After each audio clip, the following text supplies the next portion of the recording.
Son illər ölkədə artan qiymətlər fonunda pensiyaların real alıcılıq qabiliyyətinin azalması ciddi müzakirə mövzusuna çevrilib. Sosial təminatın maaş artımına, yoxsa inflyasiya səviyyəsinə uyğunlaşdırılmalı olduğu barədə müxtəlif yanaşmalar irəli sürülür.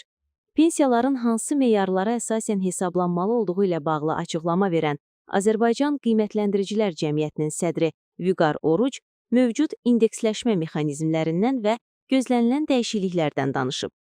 İqtisadi güc və inkişaf səviyyəsi birbaşa olaraq maaşların və pensiyaların artımına təsir göstərir. Hazırda Azərbaycanda hər il əvvəlki illə müqayisədə orta aylıq əmək haqqının məbləği nəzərə alınır və artım faizi indeksləşdirilir. Məhz bu indeks əsasında həm əmək haqqıları, həm pensiyalar, həm də digər sosial müavinətlər artırılır.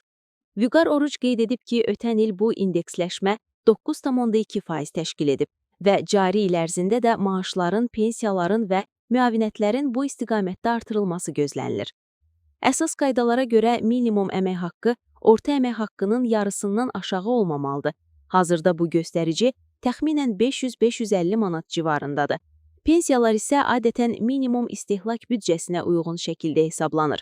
2026-cı il üçün yaşayış minimumunun ölkə üzrə 300 manat, əmək qabiliyyətli əhali üçün 317 manat, pensiyaçılar üçün 245 manat, uşaqlar üçün isə 260 manat səviyyəsində müəyyənləşdirilməsi nəzərdə tutulur.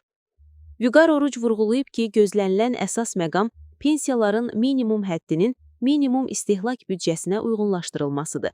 Bununla belə, ölkədəki qiymət artımı fonunda istər pensiyaların orta həddi, istərsə də minimum əmək haqqı məbləğlərinin mövcud qiymətlərlə müqayisədə kifayət qədər aşağı olduğu da diqqət çəkir.